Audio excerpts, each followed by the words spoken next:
Salut les KT, j'espère que vous allez bien. On va parler banger, on va parler costaud, on va parler corset, on va parler sérieux.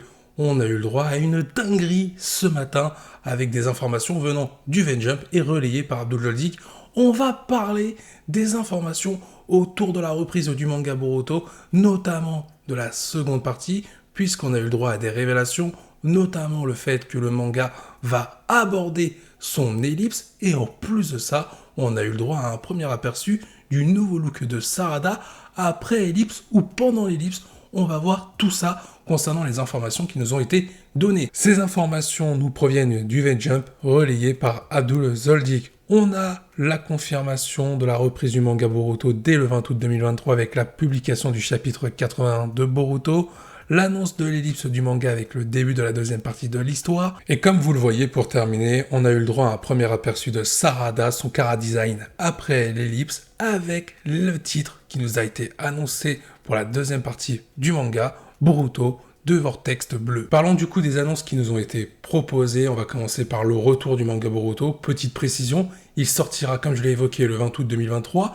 mais vous pourrez retrouver le chapitre en japonais sur mon serveur Discord un jour avant, donc n'hésitez pas à nous rejoindre, le lien est dans la description. Vous l'aurez compris avec ces informations, avec ce que vous avez pu voir déjà sur les réseaux sociaux, on nous annonce l'ellipse avec un premier aperçu du chara-design de Sarada. Ce sont les informations que j'ai relayées il y a quelques secondes. Maintenant, il y a plusieurs hypothèses. Est-ce que oui, on aura l'ellipse ou pas? Honnêtement, plusieurs cas de figure possibles.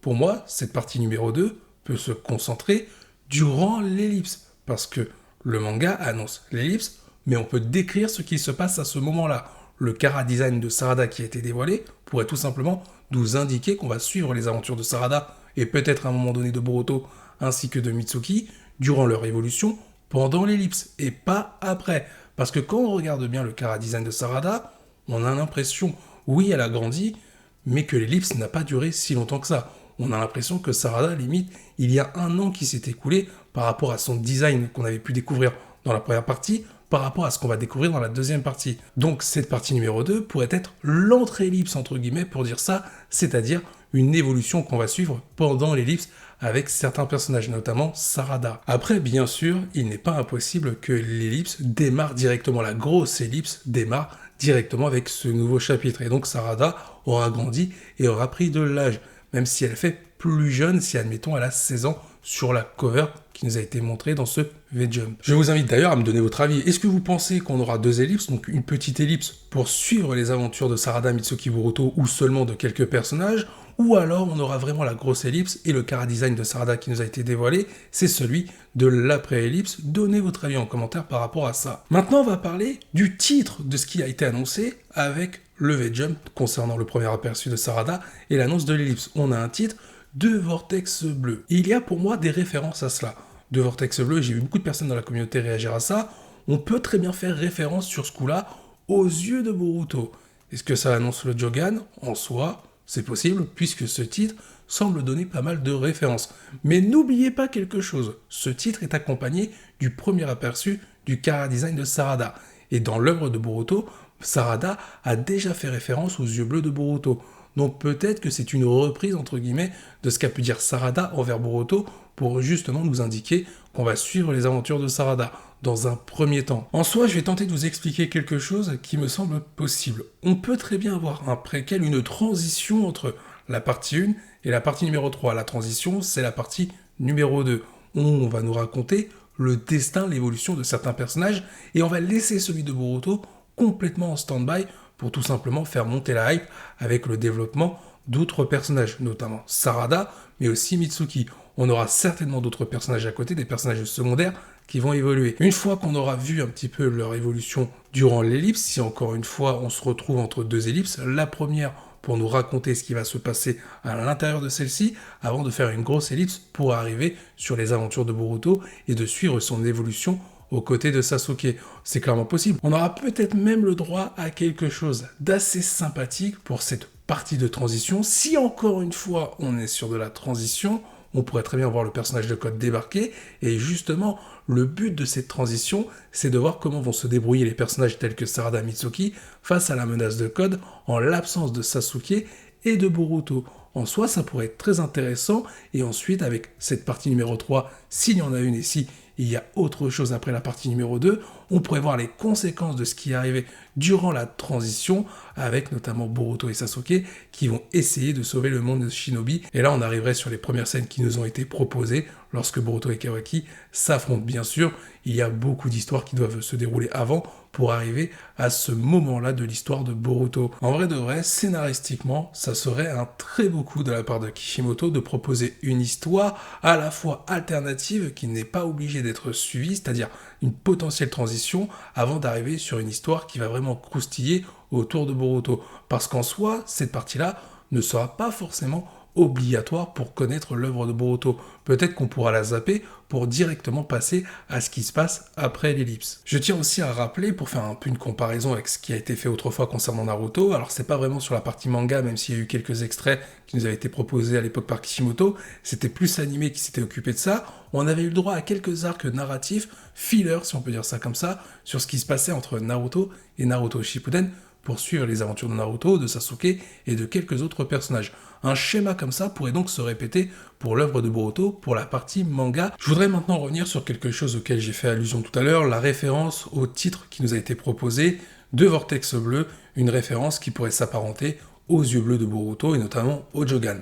Le problème qu'il y a, alors ça reste possible en soi, ça peut être un petit teasing sur ce qui va arriver concernant Boruto avec un potentiel éveil du Jogan pour la partie manga, parce que dans l'animé, on l'a déjà vu, mais justement, on l'a déjà vu dans l'animé, à chaque fois que Boruto a éveillé le Jogan, il n'a éveillé qu'une seule pupille. Le titre, pour faire une référence parfaite, aurait été donc un vortex bleu pour faire référence à la pupille du Jogan qu'a Boruto dans l'animé par moment. Là, on parle de 2 vortex bleus.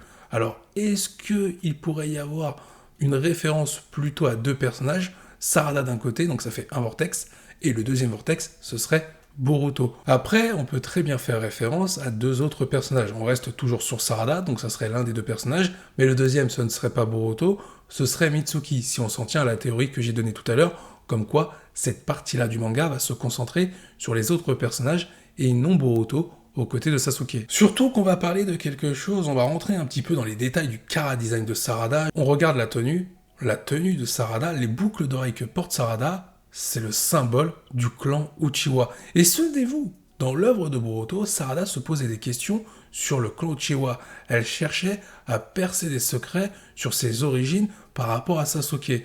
Peut-être que cette partie-là va se concentrer sur Sarada, comme je l'ai évoqué tout à l'heure, et celle-ci va essayer de percer tous les mystères, les techniques que pouvait posséder autrefois le clan Uchiwa. Sarada pourrait faire évoluer et maîtriser son Mangekyou Sharingan en fonction des secrets qu'elle va découvrir et peut-être la vérité qu'elle va apprendre au sujet de son père sur ce qu'il a fait dans le passé à l'époque de Naruto et Naruto Shippuden. Sarada pourrait donc se développer en fonction de ça, mais il y a quelque chose d'encore plus intéressant quand on regarde bien la tenue que porte Sarada.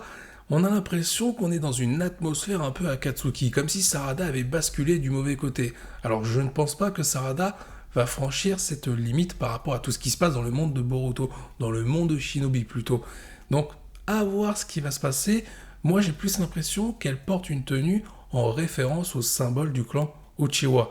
Donc ça annonce un petit peu ce qui nous avait déjà été teasé, une Sarada qui va évoluer en fonction du clan Uchiwa par rapport aux origines qu'elle va certainement découvrir. Surtout que ça ne serait pas incohérent, parce qu'encore une fois, ça nous a été teasé dans l'œuvre de Boruto à ses débuts par rapport au destin de Sarada, qui lie elle-même avec son père par rapport à tout ce qui est arrivé au clan Uchiwa. On pourrait donc avoir pas mal de choses intéressantes concernant l'évolution de ce personnage. Imaginez 2 minutes une dinguerie, que Sarada porte la tenue d'Itachi Uchiwa qu'aurait conservé Sasuke. Alors la tenue d'Itachi, est-ce que ce serait la tenue Akatsuki à 100%, celle qu'on a connue, ou alors une tenue qui serait modifiée pour ne plus représenter l'Akatsuki?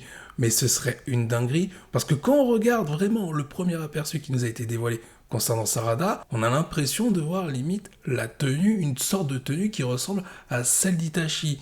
Imaginez le chara-design de Sarada mélangé au chara-design d'Itachi. Ce serait phénoménal si Kishimoto et Ikimoto font ça. On va terminer cette vidéo avec une pique que je vais lancer. Alors j'ai vu sur les réseaux une communauté plutôt mitigée sur le chara-design de Sarada. On ne sait pas si ça va être un chara-design sur long terme ou un chara-design sur court terme.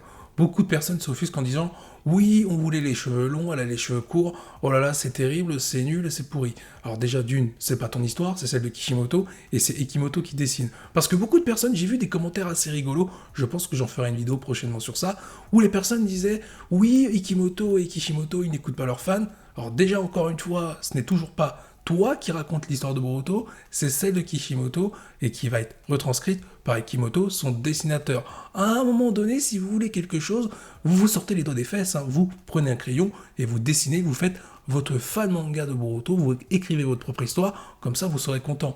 Il faut arrêter de critiquer Ekimoto, Kishimoto dans ce qu'ils font. À un moment donné, ils font ce qu'ils veulent et ce qu'ils veulent raconter. Vous n'avez rien à dire, juste à lire et à tout simplement contempler ce qui vous est proposé de la part de Kishimoto et d'Ikimoto. Sinon, vous faites votre propre histoire en prenant votre crayon, une feuille, et vous dessinez votre propre manga. Mais arrêtez de saouler la communauté avec vos commentaires de gamins et surtout puérils. Vous avez le droit de ne pas apprécier, mais sortez des arguments corrects et des arguments cohérents. Arrêtez de faire les enfants capricieux qui ont 12 ans en mode « Oh là là, c'est pas bien, elle n'a pas les cheveux longs, elle a les cheveux courts, oh c'est nul ». Même mon petit frère, quand il avait 5 ans, ou même moi, quand j'avais cet âge-là, et pourtant je fus un enfant pas si facile que ça, voilà, je vous fais une petite anecdote cadeau. Même à cet âge-là, on faisait pas des caprices comme ça. On a l'impression de voir des personnes dans un magasin de jouets, leurs parents refusent d'acheter un jouet, les mecs se roulent par terre. S'il vous plaît. Alors je sais que pour certains, il y a des enfants de 15 ans, mais il y en a d'autres qui ont plus de 20 ans. C'est inquiétant. Retournez à l'école, demandez à vos parents ce qu'est l'éducation et le respect, peut-être que vous comprendrez, mais arrêtez de vous comporter pour des gamins. Je le redis, vous pouvez apprécier ou ne pas apprécier ce qui est proposé, c'est dans vos droits, mais arrêtez de critiquer les choses à tout va, surtout avec des arguments, encore une fois, puérils. Soyez un petit peu plus mature avec des avis constructifs. Bien, il est temps de se quitter là. J'espère que les informations que je vous ai relayées vous ont plu. N'hésitez pas à donner votre avis en commentaire par rapport à tout ce que j'ai pu dire dans cette vidéo. Sur ce, je vous dis à la prochaine, portez-vous bien et n'oubliez pas que la volonté du KT soit avec vous.